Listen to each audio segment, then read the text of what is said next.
ফ্লাইটে আমাদের 1.5 ঘন্টা মতন লাগলো। তারপর আমরা 2:30-এর সময় নেমে পড়ি, আর 8 ঘন্টা মতন লাগলো আমাদের ইমিগ্রেশনে। এখন আমরা হোটেলে যাচ্ছি। আমরা পৌঁছে গেছি আমাদের হোটেলে, দ্য স্মিথ হাউস। এয়ারপোর্ট থেকে 5 মিনিট লাগলো আমাদের এখানটায় আসতে। আর চাইনিজ নিউ ইয়ারের জন্য এই ব্যাকড্রপটা কি সুন্দর করেছে। তো এবার আমরা রুমে চেক ইন করবো, তো কিছু ফর্মালিটিস আছে ওখানেও ক্লিয়ার করছে। তা করতে আমার চোখে পড়ে এই সুন্দর অ্যাকোরিয়ামটা। দাঁড়াও তোমাদের কাছে নিয়ে গিয়ে দেখাই।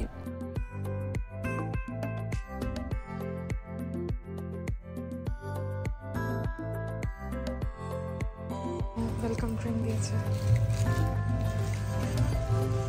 বসে খাওয়া যাক। আগে রুম টুরটা দিয়ে নিই, আমিও এখনো পর্যন্ত দেখিনি।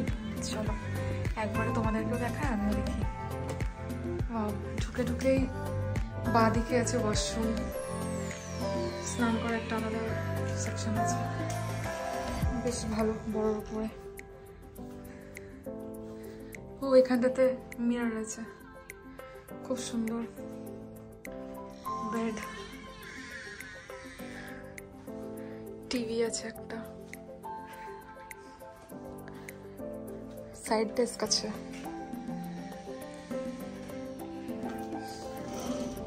ও বাহ, এখান থেকে ভিউটা কি সুন্দর দেখো। ঠিক আছে চলো, এই হচ্ছে রুম টুর। এবার আমরা চেঞ্জ করে নিই। ও ওদিকে আবার একটা ডেস্ক টাইপেরও করা আছে, খুব সুন্দর, ছোট্ট উপরে সাজানো পেছনে। একটু ফ্রেশ হয়ে আবারও বেরিয়ে গেছি ঘুরতে। তো চলো একবারে যাই, দেখায় কোথায় ঘুরতে যাচ্ছি। আর এখানটার ভিউটা তোমাদের দেখায়, অসাধারণ লাগছে। চলো, আমাদের গাড়ি চলে এসেছে, যাচ্ছে ইগল স্কোয়ার। 40 মিনিট লাগলো আমাদের হোটেল থেকে এখানটায় আসতে। এটা হচ্ছে লাঙ্কাবির most famous iconic place Eagle Square. আর গাড়ি থেকে নামতেই দেখি যে ফোঁটা ফোঁটা বৃষ্টি পড়ছিল, আর তা করতেই জোরে বৃষ্টি শুরু হয়ে যায়। তো সামনে অনেক কটেজ মতন ছিল, যেখানটাতে অনেক শপস ছিল। তো আমরা ওখানটাতেই কিছুক্ষণ ওয়েট করছিলাম আর বৃষ্টিটাকে এনজয় করছিলাম। ভালো জোরে বৃষ্টি পড়ছে, আকাশে মেঘ ঘন হয়ে আছে, আকাশ এবং সমুদ্র একই সঙ্গে মিশে গেছে দেখে মনে হচ্ছে। ভেতরে অনেক শপ ছিল, তো আমরা ঘুরে দেখছিলাম। তার মধ্যে এই শপটায় বিভিন্ন রকমের হাতের কাজ করা, ঝিনুক দিয়ে তৈরি সুন্দর সুন্দর হোম ডেকর জিনিস পাওয়া যাচ্ছিল। আর এই যে ইগল স্কোয়ারের এখানটায় ছোট্ট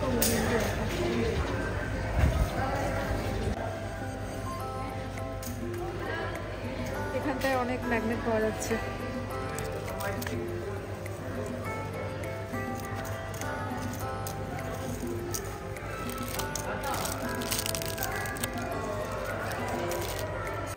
আমরা এই রেস্টুরেন্টে এলাম, ক্যাফে টাইপ। তো অর্ডার দিয়েছি, ওয়েট করছি। বৃষ্টি পড়ছিল বলে তো কি করব, ওয়েট করতে করতে সময় চলে যায়। আর খিদে পেয়ে গেছে, খেয়েও বেরোয়নি। তো ভাবলাম যে খেয়ে নিই, এখন একটু কমেছে, তো খেয়ে তারপর আবার যাবো। তো আমাদের খাবার চলে এসেছে। অর্ডার করেছিলাম shredded chicken caesar salad, mac and cheese pasta আর চিকেন নাগেটস। আমরা এলাম এখানটায়, বৃষ্টি স্টার্ট হয়ে গেল। তো যাই হোক, এখন একটু কমেছে, তো যাই সামনেটা। তো চলো সামনেটা যাই। 6:30 মতন বাজে, আমরা এখন সামনে এলাম। আকাশটা এখন অনেকটাই পরিষ্কার আর ওয়েদারটা একটু ভালো হয়েছে। দেখি মানুষেরাও অনেকটাই ভিড় করে এসেছে। আর আমরা একদম চলে আসি ইগল স্কোয়ার স্ট্যাচুর সামনে। দেখতে অসম্ভব সুন্দর লাগছিল। এটা হচ্ছে 12 মিটার হাই ইগল স্ট্যাচু। এই পাখির নাম ব্রাহ্মিনী কাইট। এখানটা এটা ভালোই দেখা যায়। এই জায়গাটার ভিউ জাস্ট অসাধারণ ছিল। এই ভিডিওর মাধ্যমে হয়তো জায়গাটার সৌন্দর্য জাস্টিফাই করা যাবে না। আর এই পাহাড়ের মধ্যে থেকে মেঘ কেমনভাবে ভেসে যাচ্ছে, দেখতে অদ্ভুত সুন্দর লাগছিল। আর এই টাওয়ারটা যেটা দেখছো, এটাকে বলছে মাহা টাওয়ার। আমরা সানসেট ভিউ খুব ভালোভাবে এনজয় করেছি। আর দেখো দেখতে কি সুন্দর লাগছে। এই সমুদ্রে অনেক ক্রুজ ছিল। এই কুয়া জেটির থেকে সানসেট ক্রুজ ট্যুরও হয়। আমরা এবার সাইডে আসি, সেখান থেকেও স্ট্যাচুটা দেখতে সুন্দর লাগছিল। ডানাটা বিশেষ করে দেখতে দারুণ লাগছিল। আর এই ঈগল এখানটা খুব দেখা যায়।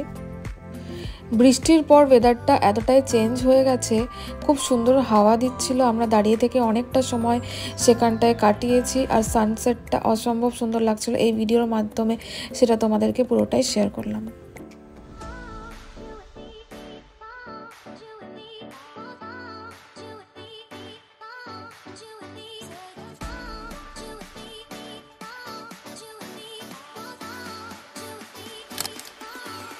সাড়ে 7টা বেজে গেছে, রাতের আলো জ্বলে গেছে। এখানটায় স্টেয়ারগুলো তো কালারফুল লাইট দিয়ে বেশ দেখতে সুন্দর লাগছিল। আর এই দূরের বিল্ডিংগুলো যেটা কটেজের মতন লাগছে দেখতে, এর মধ্যেই ছিল বিভিন্ন রকমের শপ। 7:30টার সময় আমরা এখান থেকে বেরিয়ে পৌঁছাই পান্টায় চেনাং। এই জায়গাটা বিচের জন্য ফেমাস, প্লাস এখানটায় স্ট্রিট শপিংও আছে, প্লাস ডিউটি ফ্রি শপও অনেক আছে। তো এটা শপিং স্ট্রিট বলা যেতে পারে। অনেক ডিউটি ফ্রি শপ ছিল। আমরা আসি চেনাং মলে, এখানটায় ঢুকে আমরা ফার্স্টে ট্রাই করি চকলেট ওয়াফল, খেতে বেশ ভালোই ছিল।